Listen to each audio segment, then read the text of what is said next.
In most places, being born in ancient Sparta might seem like a blessing. Nope, you're completely wrong.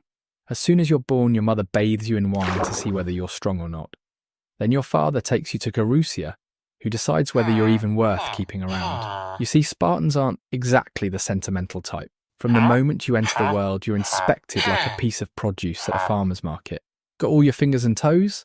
That's some great news. Missing one? Got a strange lump on your head? Well, that's not going to make the cut. If you didn't meet the perfect baby criteria, well, let's just say you will get a one-way trip to Mount Taygetus, where gravity took care of the rest. Lucky you got everything. In Sparta, babies are treated as state property, so your entire existence depends on how much you would contribute to Sparta's war machine. If it looked like you'd grow into a strong warrior, awesome, you were in. Anything less than that? Nope. Sparta has no place for weaklings, and remember that Mount Taygetus is always waiting for you. For now, you don't have to worry about it, as all you need to do is drink, sleep, and repeat. At the age of 7, you're kicked out of your house and thrown into the agoge, the infamous state-run training system. You thought your childhood was tough? Well, you've seen nothing yet, and don't worry, you'll definitely feel it today. After all, you're now part of the most brutal educational program in history. Your childhood is over. You're not a baby anymore, you're now a soldier born to kill. Speaking of the agoge, think of it as a military boot camp on steroids with less sleep. No comfort and no concept of basic human decency. It is a state-sponsored training program designed to turn boys into beasts, and you're one of them now. In fact, your very first lesson in the agoge is learning the harsh truth that comfort is a lie. Right from day one, you're forced to toughen up and face everything with a stoic mindset. Apart from physical training, you're taught reading, writing, and even dancing. However, if you fail to answer correctly, special punishments are waiting for you. But hey, at least you'll not be thrown off Mount Taygetus. From now on, your days will be filled with physical training, drills, and important lessons on how to be a Spartan. And don't expect to learn philosophy or poetry like those guys in Athens. Nope, this is Sparta. The only things you'll learn here are obedience, loyalty, and how to kill a man in the most effective way. If you think the instructors are strict, just wait until the older boys show up, because basically they're encouraged to bully you in the name of toughening you up. So, good luck getting through that. After some days of training, you become a member of an irregular unit called the Cryptia. Being part of the Cryptia, your objective is to find and kill Helot Laconians. You ask why? Well, the Spartan command wants these Helots, who are basically slaves, to be kept in check. In order to do that, Cryptia was used as a tool to terrorize and intimidate them. So yeah, if you've ever wondered what it's like to terrorize an entire population just after graduating from quote-unquote basic training, then Cryptia is the perfect job for you. After hunting down the Helots for a couple of years, you've gotten used to blood and violence, which has become the new normal. You're 20 now, and it's officially time to step into Spartan society as a warrior. To do that, you've to register yourself as a member in Syssitia. The Syssitia is a dining hall, which consists of a group of about 15 Spartan men who are now your new family. You're going to eat, sleep, and fight with these guys for the next 10 years. And if things don't go according to plan, you'll die with them too. Anyway, you're in the club, so you check to see what's on the menu today. Oh, never mind.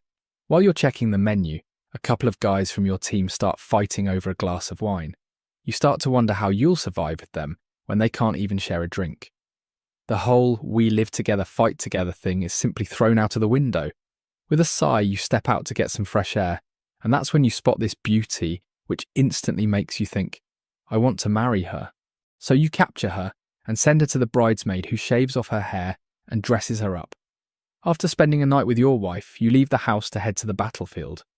But before you go, your wife stops you and says this: "With this or upon this," before handing over the shield. You know how important those words are. After all, it means either you come back with your shield winning, or come back on it, dead and carried. With a smile, you wave goodbye as you know that you can't live with her until you're done with military service at 30. As a warrior, you're supposed to remain in the active reserve until 60. If you're lucky enough to survive this long, you'll get the chance to hang up your spear and shield one day. And don't forget that your life expectancy isn't great. Battle is always on the horizon. Today you might be fighting the Athenians, or maybe the Persians. Every time you head to the battlefield, you know it might be your last. But here's the thing. Dying isn't actually the worst. Failure is. As a Spartan soldier, you would rather die than return home defeated, as the only acceptable outcome is victory. You head to the battlefield, it is nothing like you had imagined. Everywhere is just chaos, noise and blood. You're positioned in the back of the phalanx, shield trembling in your hand. This battle is not like the one when you're part of the Cryptia. No, this is entirely on a whole new level. After all, the helots that you killed had nothing to defend themselves, so it was definitely easy. But this, you never knew what would happen the next second. As you struggle, the enemy crashes into your line and the force bashes the shield onto your chest. The impact is hard enough that you stumble and almost drop your shield. The battle is over and the enemy retreats. You stand there unharmed but deeply ashamed. While others erupt in victory, you stay quiet with your head down. You know that you were a pathetic loser and a good-for-nothing who didn't contribute anything. But will you quit? Hell no, you're not the type of guy to give up this soon. So you get back to the basics and start honing your skills, increasing your kill count one battle after the other. You rise above the ranks, but still you haven't had the hero moment that every Spartan dreams of. And lucky you, it looks like the day has finally come. You enter into a battlefield which is in a complete mess with dust in the air, swords clanging and people shouting crazy. You're standing by your Spartan brothers, keeping the shields locked tight and pushing one step forward together. By now your arms are starting to give up, and your lungs feel like they're on fire. But you can't stop now, as this is a matter of pride and glory. Slowly your enemy's formation is falling apart, and you spot their leader yelling, trying to pull his men together. But it's useless. You speed run through the chaos and strike hard with your spear. The leader drops, their flag falls, and their soldiers run for their lives. You have done it. The battlefield is buzzing, filled with a mix of relief, pride, and joy. The fight is over. You've won. And soon you'll march back to Sparta with your head high and feeling proud that you did your duty. You're given a hero's welcome and you're freed from your voluntary duty. After countless battles, you finally return home to settle with your family in the city.